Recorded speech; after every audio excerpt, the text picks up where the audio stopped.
Hello, welcome. কবিতা রিউবিকন। অনেক পরের কথা বলছি। ব্যারোমিটার, পাইরোমিটার, সিসমোগ্রাফ আগে থেকেই ছিল। সারা ফেলবার মতো একটি মাত্র সংযোজন এই যুগে, রিউবিকন, যা দিয়ে মাপা যাবে সত্য এবং অপ্রকাশিত সব থেকে স্বচ্ছ কোনো অনুভূতি মানুষের। কিন্তু আশ্চর্য, রিউবিকন খুব অন্যায় অপবাদ দেয়। ২০ বছরের দম্পতির বুকে পরীক্ষা করা হয়েছে, যারা কিনা এই জেনারেশনের সব থেকে পাওয়ারফুল কাপল, অন্যদের আইডল। অথচ রিউবিকন বড়ই অন্যায় ইঙ্গিত দিচ্ছে। স্ক্রিনে ফুটে উঠেছে শতকরা ভালোবাসা, নাল এন্ট্রি। মার্ডার কেসের আসামি ফাঁসিতে লোটে পড়ার আগে তার হাতের ব্যাসার্ধে পরীক্ষা করা হয়েছে। আশ্চর্য, তার হাতের তালুতে খুনের কোনো দাগ নেই।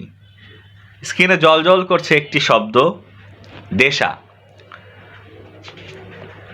রাস্তার পাগলকে মশকরার ছলে রিউবিকন দিয়ে মাথার আড়াআড়িতে টেস্ট করা হয়েছে। 7 বছর এই রাস্তার মোড়ে পরিচিত নাম মিশু পাগল। অথচ এই ভুলভাল রিউবিকন তাকে আগাগোড়া সুস্থ মানুষ হিসেবে শনাক্ত করেছে। আর স্ক্রিনে নির্বিকার একটি মাত্র অমানান শব্দ, কবি। ডাক্তার ডাক্তার খেলার ছলে ছোট্ট রিমিকে মা রিউবিকন দিয়ে বুকের বাঁ পাশে টেস্ট করেছে। যা এলো তাতে টেস্ট না করাই ভালো ছিল। স্ক্রিনে সব থেকে নির্দয় শব্দ, মায়ের চোখের খাজে একেবারে বিঁধে গেছে, ধর্ষিতা। পপুলারিটির নেশায় রাজি হয়েছিলেন বড় মাপের একজন নেতা রিউবিকনে হাত রাখতে। পরক্ষণেই ষড়যন্ত্র ষড়যন্ত্র বলে হুঙ্কার দিয়ে এক আছাড়ে ভেঙে ফেলল রিউবিকন। ভাঙার আগে রিউবিকনের স্ক্রিনে জ্বলজ্বল করছিল একটি শব্দ, দেশদ্রোহী। রিমির চাচা জানতো না এই রিউবিকনের জাদুবিদ্যা।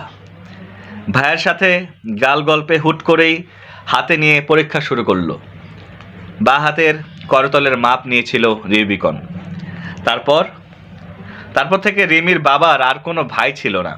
স্ক্রিনে মিথ্যে দুটি শব্দ ছিল, রিমির ধর্ষক। ফুটপাতের টং দোকানের কোণে এক ভিখিরির আবাসস্থল। পাশে একটি হুইল চেয়ার দাঁড়িয়ে থাকে অনেক পুরাতন বছর। রিউবিকন তার ভিখিরির দুটি বাহুর পরীক্ষা নিল। রিউবিকন, তুই বড়ই পাষাণ। রিউবিকন, তুই বড়ই পাষাণ। স্ক্রিনের শেষ শব্দটি ছিল মুক্তিযোদ্ধা।